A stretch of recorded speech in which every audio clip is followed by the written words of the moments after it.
Hey, it's Bruce Hill of New Skills, New You. And we operate on a very simple principle. One new skill will change your life. So if you're here, you are looking to learn more about sales. I've got my new friend, Shannon, on the line. Introduce yourself, Shannon. Tell the people who you are. Hi, Bruce. I'm Shannon Smith. People call me just the girl with the hair, the girl with the cute dog. I'm not super picky about how people refer to me, but I do have a self-proclaimed neuroscience enthusiast extraordinaire title that I've given myself. So we can go with that. Either of those things. I hear those things. Wait, what kind of dog do you have? She's a boxer pit mix. I don't know if I can coax her up or not. Come here.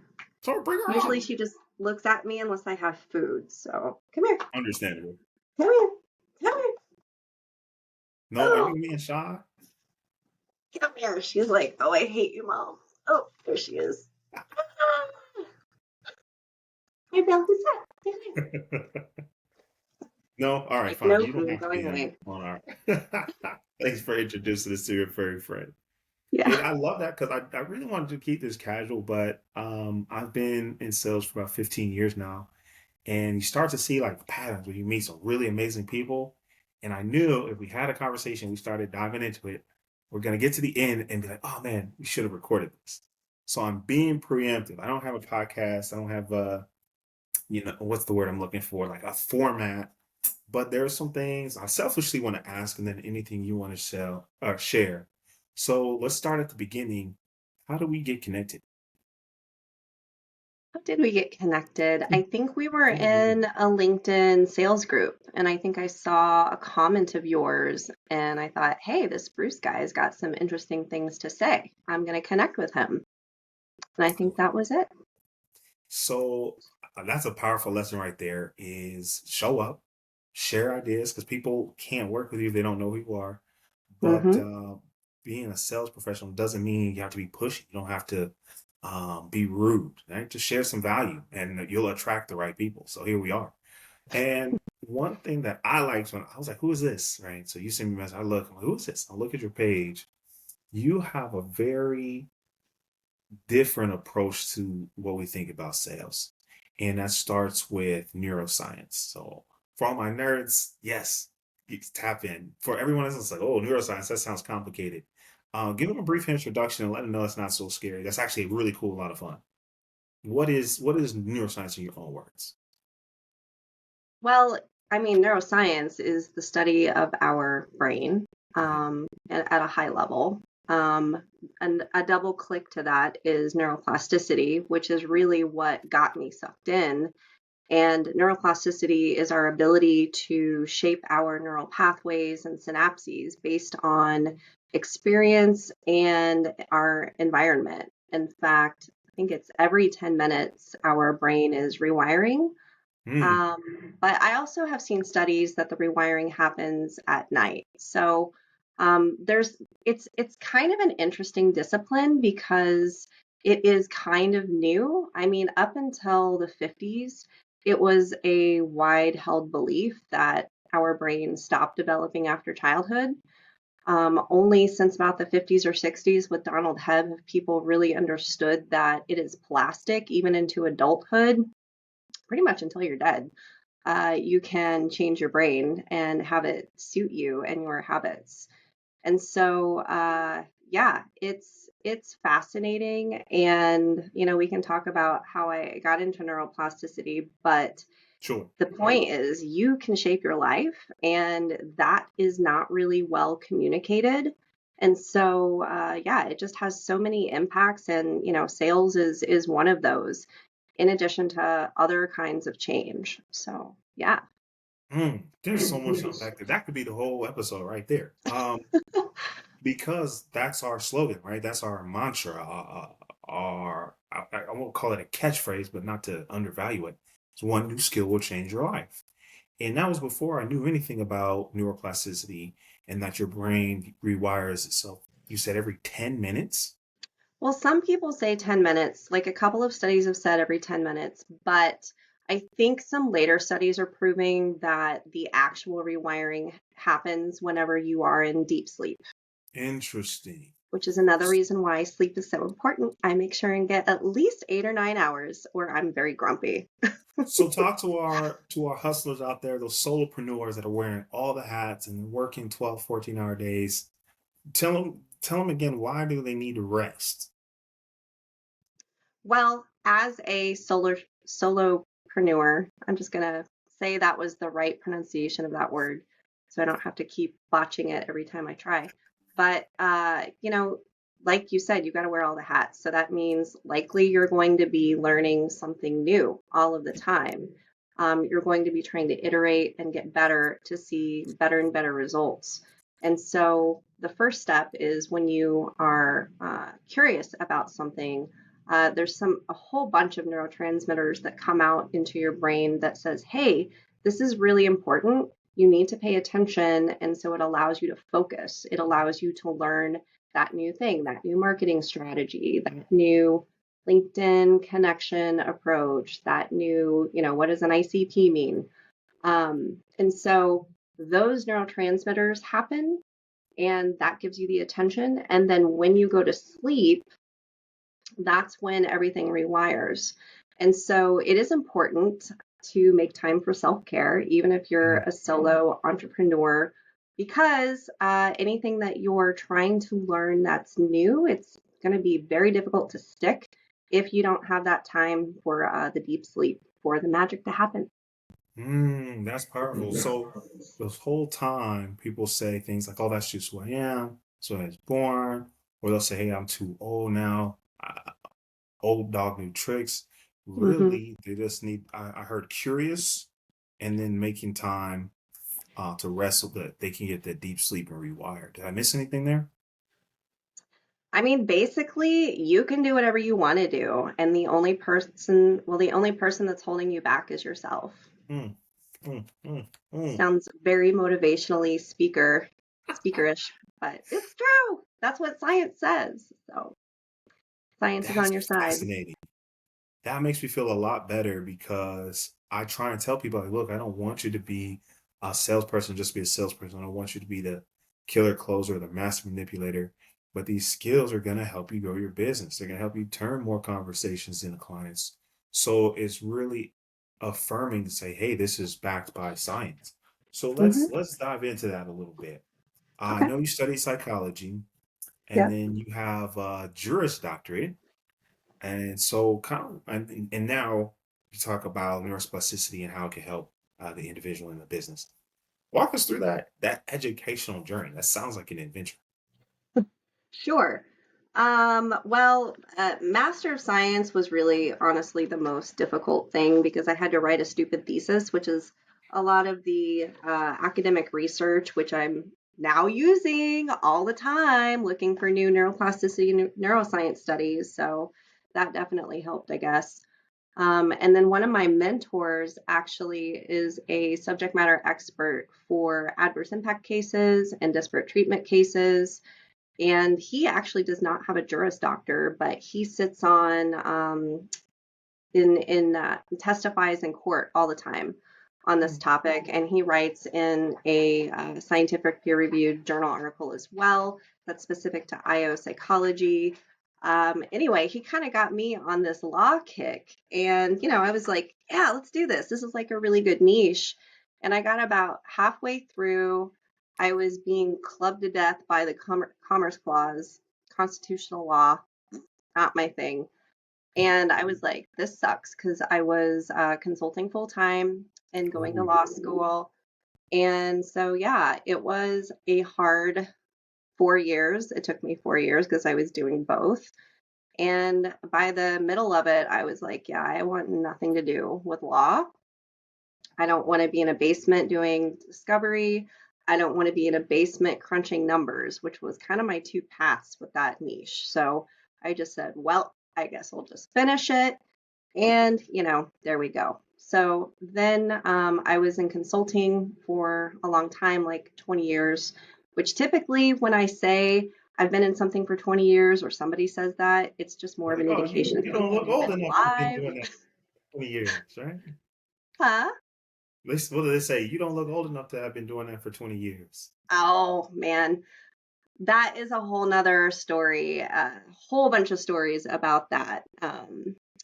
One of my first firms, they said you have to have gray hair to really have credibility, but that firm is no longer in business, FYI. I digress. So, yeah, I've been consulting a really long time, and it's a data point, really. The brain has always been something that I've been fascinated with, and I do have a perpetual curiosity about it. And so I'm not sure if you heard of the pandemic a couple years ago, Yeah, yeah, but it yeah. gave Read a about lot of us more time. And so what I did there is I just started consuming tons of peer-reviewed scientific journal articles as it related to our brain, neuroplasticity, neuroscience, consume books on the vagus nerve, just everything I could get my hands on. And what I found was there was just a ton of really rich information in there that was stuck in these dusty articles in academic speak that nobody was reading, nobody could really understand, and it was like in a vacuum. So there wasn't it. like a holistic sort of program that somebody could take away and then apply to their lives to make all these positive changes. And so I put a program together during the pandemic. I put a whole bunch of pilot participants through to get a proof of concept. And what happened is that there were significant results as it related to a ton of different behaviors. So people went to the gym more, they ate more healthfully, they reduced their procrastination, they reduced their alcohol consumption. And as a positive adverse impact, they also reduced their anxiety. And Mm. so from that, I thought, well, this stuff actually works, which kind of makes sense because it's all based in research anyway. So that's when I started developing the mobile gaming app based in neuroscience research that changes your habits while you play. That is Reboot Your Brain. That is probably going to drop on the App Store in about a month. It's just very basic MVP, level one, only one level. So expectations need to be realistic for that. But it should be super fun. And then once that started going, I was like, okay, let's then shift my attention to change in other ways that can help people. So that's sales, that's organizational change, that's coaching. Because neuroplasticity and neuroscience principles can be applied to pretty much anything. And they are like, there's a ton of really cool research happening all over the board, like visual cortex rehab, cognitive rehab, stroke rehab, schizophrenia, all kinds of applications. And so, really, it can be applied to anything to help people make those positive changes. Wow, that's amazing. I like what you said about it could apply to anything. So let's talk to the business owner. Maybe they've introduced a new software and they just can't get their team on board. Maybe they're trying to streamline some processes, but the team's not cooperating. Or maybe for the solopreneur, I know sales and productivity is big, right? You talked about both of those. What are some actionable steps that we can take and to our listeners and say, hey, go do this so they can start seeing some of those positive changes? Sure. Well, there's a couple different ways to approach this. I will say with let's just start with organizational change because there really is a methodology around that. It's been around for a while. I will say it's effective, but it is tired. And a regular pain point that I hear from is that the change piece gets cut from the budget really early because a lot of people just don't really understand the value. And oh, you did a change plan in the beginning, it's just comms anyway, right? Well, no. I mean, there's a whole bunch more that goes into it if someone knows what they're doing. So there's a whole methodology with that. I can definitely speak to leaders and what they can do with their teams to help lead them through change. So that's the org piece, and if you'd like, I can dip into that. And then the individual piece, we had talked about a couple different things that folks in particular sales might be able to do. So let's just dig in there if that's okay, Bruce. Sure. And we'll just we'll go back to the org stuff in a minute. So have you ever caught yourself just thinking about a situation endlessly. You're playing it over and over in your head. You don't even really deliberately just think about it. It just kind of pops in there and it's just a endless cycle. Yeah, yeah. And it's usually something negative that I Yeah, failed to do or did incorrectly. Yeah. yeah, yeah. So Jeffrey Schwartz actually coined the term brain lock when he was describing OCD. And it's kind of a similar pattern, just in that we just ruminate and ruminate and ruminate, and we can't get out of it. And so, even if you don't have obsessive compulsive disorder, there are applications to you. I know because I actually wrote my thesis in what makes an effective salesperson, that sales folks can get stuck in a cycle like, oh man, I really messed that up. And then it just hurts their confidence as they go on, and it just kind of builds. And so, one way that could be applied in this scenario is whenever you are experiencing those brain locks, because they'll happen to everybody. It's just the way that everything works in there. Here's 6 steps that you can take. First, you need to bring awareness as to what is happening. So acknowledge that you are ruminating, you're in this brain lock, you're not problem solving, you're just playing this thing over and over and over. Okay? So step 1, awareness. Step 2, you got to get some distance from it. So envision yourself being a third party objective observer for a second. Step away. Then once you kind of get control over this brain lock, then step back into the present. Close your eyes, fall behind your eyes, breathe a deep breathe, get back into your body. And by the way, there is a metric ton of science that says how meditation has all of these health benefits, how it deactivates the amygdala and the prefrontal cortex, which is where your fight, flight, and freeze response comes from. So Harvard did a study, they did MR imaging, there's been a ton of meta-analyses. So there is a F ton of research out there that says meditation works to calm you down. So if you're curious about that, we can dig in a little later. So Okay. you've Keep going. brought awareness to it. You've got some distance so you can kind of get control over it. You bring it back, and then you acknowledge the brain lock. I am just ruminating right now. This is not helpful to me. Don't judge. Don't get mad at yourself. Don't speak harshly to yourself, because if you're not Mm. kind to yourself, how do you expect others to? I kind of sound like Stuart Smalley on SNL. I'm good enough. I'm smart enough. And gosh darn it, people like me. But you know what? There's science to that too. So he was right. And then the 6th step is just let it go. Let it go and move on. Get on with your day. Do something productive instead. So there's 6 steps you can use to get out of that brain lock. That's phenomenal. And so, as a sales professional, let's talk to that. And then, solopreneurs, this applies to you because you are the sales professional for your business, right? What happens? I practice those 6 steps. What happens to my mind, my body, my business afterwards? Well, you've addressed the brain lock. You've said, hey, this is really not helping me. And hopefully you let it go. And then you can go focus on something that is going to help you. Like making money, solving problems. That's right. Okay. I like actionable steps because I always want people to take the time to listen. They could take something with them. They could take something away. And Mm-hmm. Mm-hmm. are there any misconceptions, or let me rephrase that? What misconceptions do you have about neuroplasticity to maybe someone who's new to the concept? And like, I don't know if that's for me. Well, it is for you because it's happening to you if you want it to or not, just FYI.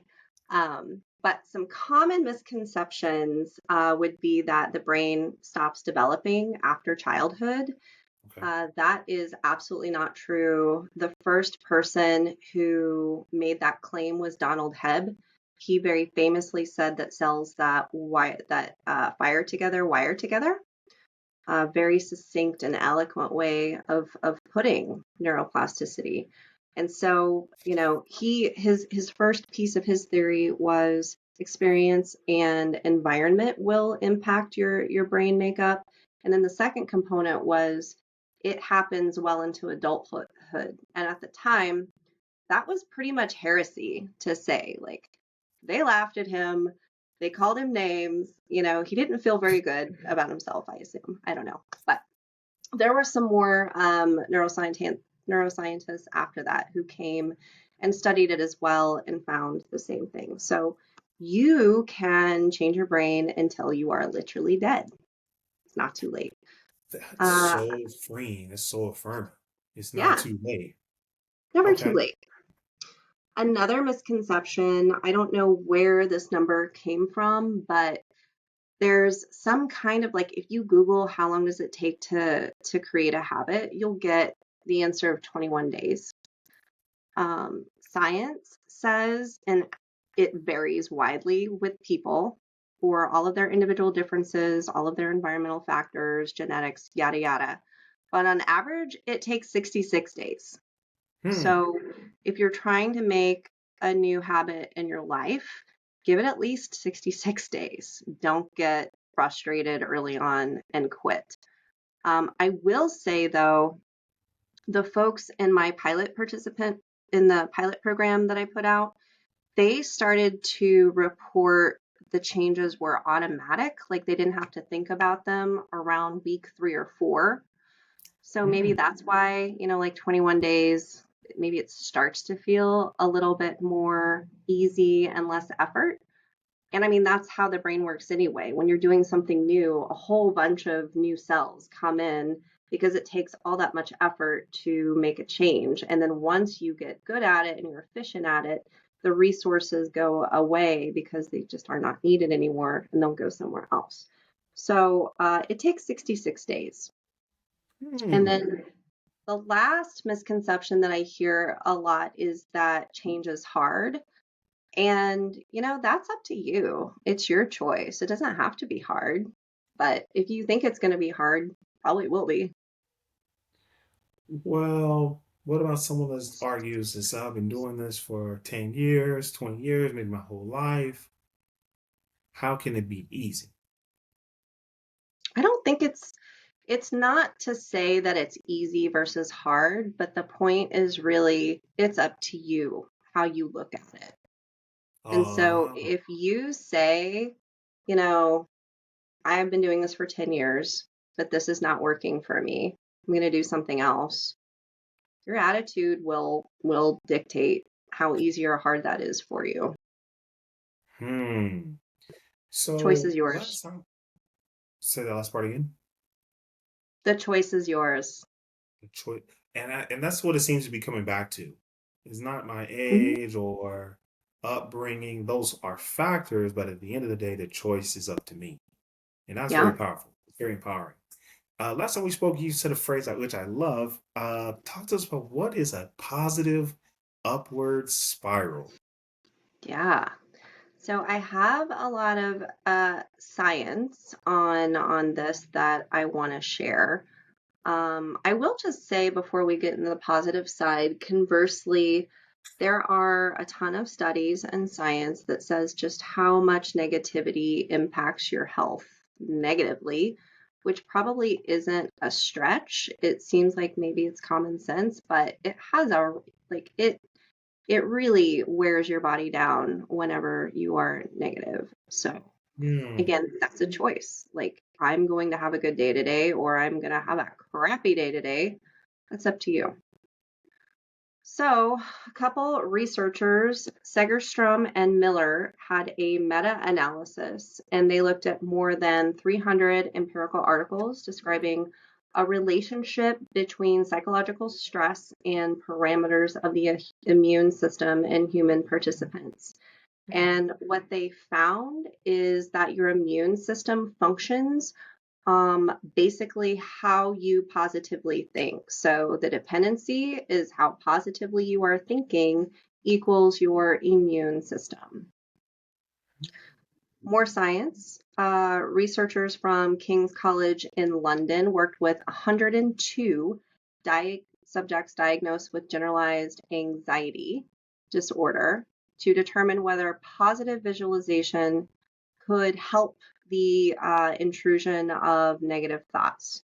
And so they were randomly assigned to 3 different groups. The first was practice in generating mental images of positive outcomes to worry topics. Second one was practice in general verbal descriptions of positive worry related outcomes. And then the third was practice in generating positive images unrelated to any concerns whatsoever. And like the basic gist is that the 3 groups all showed significant reductions in negative intrusions just by visualization. And there's more studies. I just got all excited. I was going to flip my computer.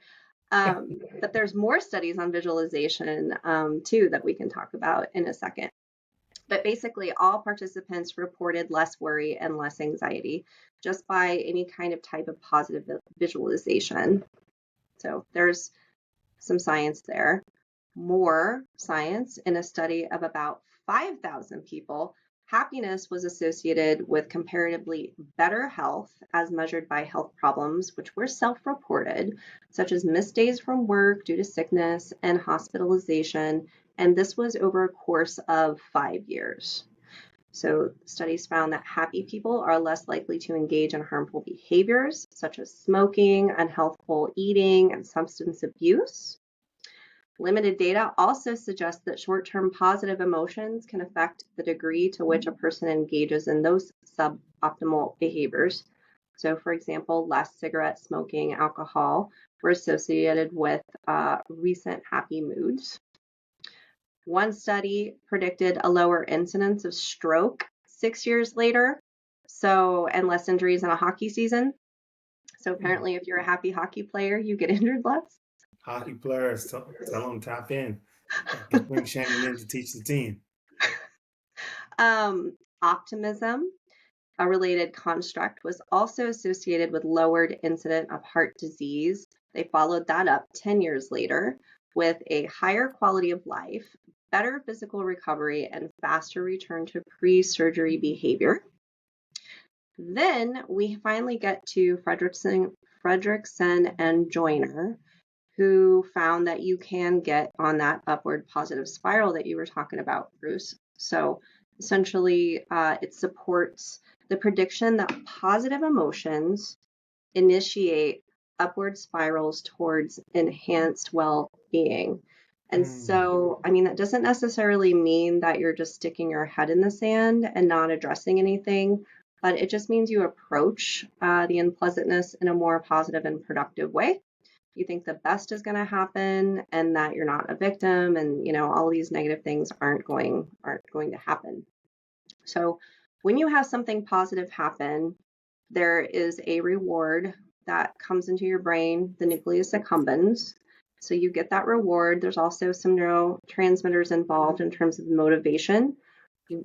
Just really quick side note, there is a lot of misunderstanding about dopamine.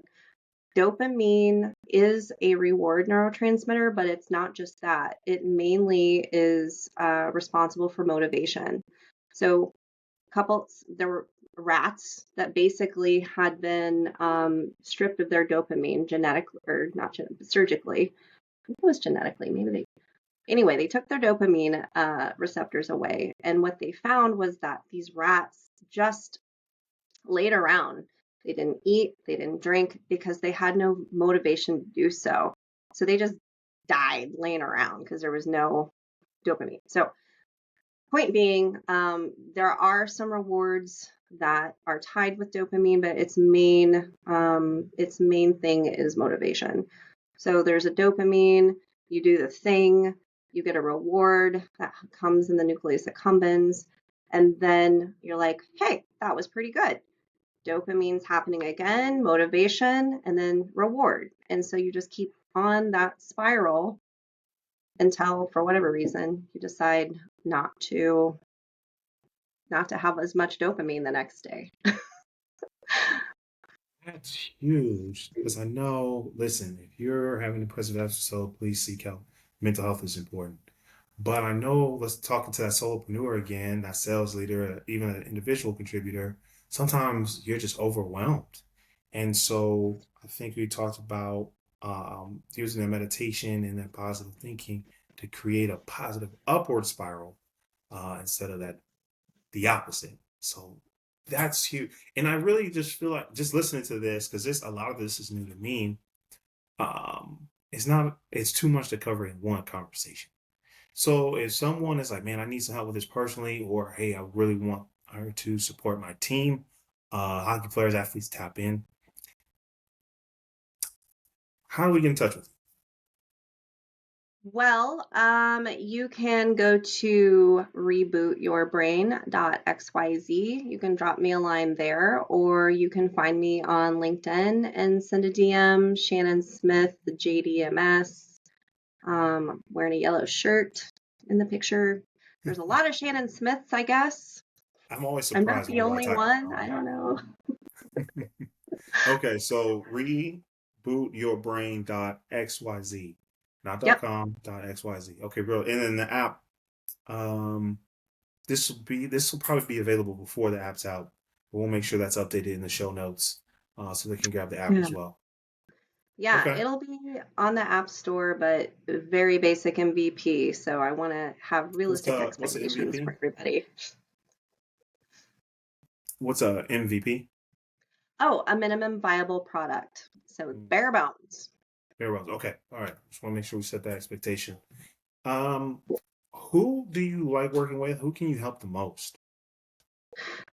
I I can help just someone who really has a desire to make a change, whether it be in what they want to accomplish at work, if they're stuck in a brain lock or something, if their team is stuck. Um, there's also a tidbit we didn't cover about how to keep motivated. It's Ooh, really hard motivation. to keep the motivation up, like keep the dopamine coming. Do we have time to talk about one more study involving rats? We can't go anywhere without talking about motivation, right? Okay. It's sales and marketing, productivity and motivation. Like those things every single person needs help with. So yeah, Yeah. let's do it. Okay. So there's this great thing called variable reward theory. There were rats. And so the start of the experiment included rats pulling down a lever, and each time they would get a lever pull, they would get a yummy, yummy food pellet. And so it was predictable, 1 to 1, pull the lever, get the food pellet. Well, the rats got used to that. So the researchers decided to change it up and they started just on a random basis allowing a food pellet for when the rat would press it down. So sometimes the rat would press the lever down, they would get a food pellet. Other times, not. It was completely variable. So, Bruce, what do you think the rats did as a result of that change? I don't know. Would they pull it more often? Yes. In fact, that's all they did. It was just a constant pull, pull, pull, pull, pull, pull. So I think you've probably seen this in modern day society called slot machines. Yeah, that's exactly where my mind went. Because Yep. you're pulling that little lever. Okay. Yeah. I mean, there's a whole bunch of other variables that go into like casinos and making people feel comfortable and the lights and the sounds and all of that. But, um, you know, from that, casinos were born. So something that you can do to keep yourself motivated is align a reward system with your milestones. And when Hmm. you reach a milestone, flip a coin to see if you get that reward or not. Sounds kind of hokey, but it's science. Yo, that's phenomenal because depending on your opinion around casinos, we can all agree that it's often more people losing than winning. But if we could take those principles and apply it to our life or to our business, we can create that positive response. So I'm glad that we took that detour. I think we have to clip this one up and send it. So okay, so recap. We talked about neuroplasticity is literally rewiring your brain. You have anyone at any age. And then 6 ways to break through brain lock. Mhm. We talked about positive. Oh, misconceptions. That was good. I liked some misconceptions, and then the positive upward spiral, which I love that concept to me because I've never heard it before. And then circle back around. Maybe we should have started there, but we got there on motivation. I think, and I think this is all fascinating because I focus on sales and leadership, but I'm seeing the use cases, the value for my clients of all business sizes and industries. And so I want to say thank you so much for sharing. I can tell you love what you do to these types of sharing them with us. Any last parting words for our audience, for our guests? Um, I would just say the choice is really yours. Mm, Every day you make a decision. So make the one that works for you. And Bruce, thank you so much for having me. I am so honored to be here, and I'm looking forward to what we might do in the future. likewise. You might have just started a podcast. Talk about making sales successful to everyone, making sales simple.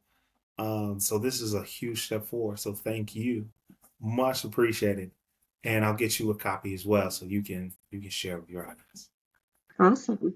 Thanks, Thanks so Shannon. much. Cheers.